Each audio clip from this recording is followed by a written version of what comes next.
নমস্কার বন্ধুরা, হেসেল কথাতে সবাইকে স্বাগত জানাই। আজ আপনাদের সঙ্গে একটি আইসক্রিমের রেসিপি আমি শেয়ার করব। এই গরমে আমরা সবাই আইসক্রিম খেতে পছন্দ করি। আজ আমি মাত্র 4টে উপকরণ দিয়ে আইসক্রিম বানিয়ে দেখাবো। বানানো ভীষণ সহজ। আজকের এই আইসক্রিমের রেসিপিটি বিশেষ করে তাদের জন্য যারা রোগা হতে চাইছেন, ডায়েটে আছেন, তার জন্য আইসক্রিম বেশি খেতেও পারেন না, কিন্তু আজকের এই রেসিপিটি দেখার পর আশা করছি আপনারা অবশ্যই বাড়িতে এইভাবে আইসক্রিম বানিয়ে নির্দ্বিধায় খেতে পারবেন। চলুন তাহলে ঝটপট রেসিপিটা দেখে নিই।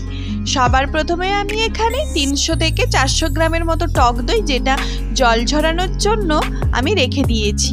আর আমি নিয়েছি 10টার মতো খেজুর, জলে ভিজিয়ে রেখেছি যাতে এটা একটু নরম হয়ে যায়। আর আগে থেকে 2টো আম আমি ছোট ছোট করে কেটে ফ্রিজের মধ্যে রেখে দিয়েছিলাম। আর এখানে নিয়েছি মধু। প্রথমে আমি এখানে খেজুরের বীজগুলো বের করে অল্প একটু মিক্সিতে হালকা করে ব্লেন্ড করে নেব। মোটামুটি খেজুরটা অল্প একটু ব্লেন্ড করে নিয়েছি। এবার আমি জল ঝরানো টক দইটা এর মধ্যে দিয়ে দেব। এরপর দিয়ে দিলাম আমটা অবশ্যই আপনারা আগে কেটে অন্তত আধ ঘন্টা ডিপ ফ্রিজের মধ্যে রেখে দেবেন যাতে আমগুলো একটু শক্ত শক্ত হয়ে যায়। এরপর আমি এর মধ্যে দিয়ে দেব 2 চামচ মধু।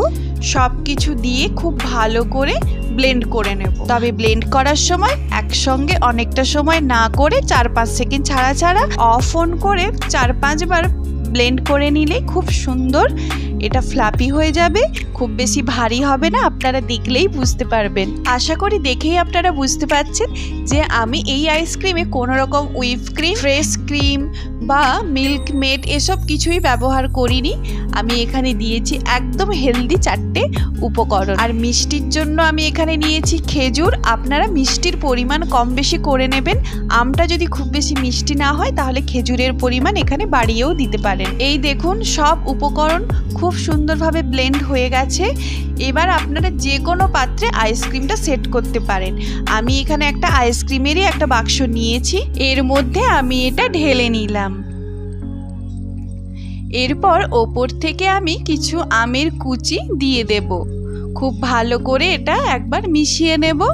আপনারা এর মধ্যে পছন্দ মতো ড্রাই ফ্রুটসও দিতে পারেন। আমি এখানে ছোট ছোট করে আমের কুচি দিয়েছি আর অল্প কিছু টুটি ফ্রুটি ওপর থেকে ছড়িয়ে সুন্দরভাবে সাজিয়ে নেব। দেখতে কিন্তু খুবই সুন্দর লাগছে। এরপর আমি ওপর থেকে একটা র্যাপ দিয়ে এইভাবে ঢেকে দেব যাতে আইসক্রিমটা খুব ভালোভাবে সেট হয়ে যায়। এরপর বক্সের ঢাকনাটা দিয়ে আইসক্রিমটা জমার জন্য 7 থেকে 8 ঘন্টা আমি ডিপ ফ্রিজে রেখে দেব। 8 ঘন্টা হয়ে গেছে।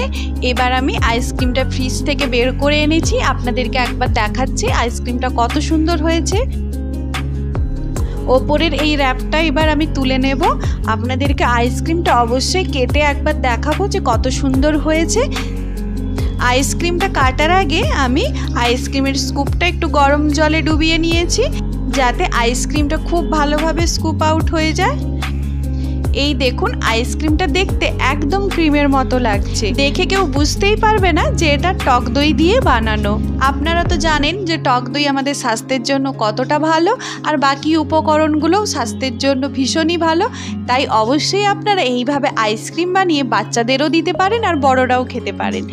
আজকের রেসিপিটি কেমন লাগলো সেটা কমেন্ট করে জানাতে একদম ভুলবেন না। আর ভিডিওটি ভালো লাগলে লাইক শেয়ার করার অনুরোধ থাকলো। আর চ্যানেলটি যদি এখনও না সাবস্ক্রাইব করে থাকেন তাহলে সাবস্ক্রাইব করে পাশে থাকা বেল আইকনটি প্রেস করে অল অপশানটি সিলেক্ট করে পাশে থাকার অনুরোধ থাকলো। আজকের মতো তাহলে এখানেই বিদায় নিচ্ছি। দেখা হবে খুব তাড়াতাড়ি নতুন কোনো রান্নার রেসিপি নিয়ে। সবাই ভালো থাকবেন, সুস্থ থাকবেন।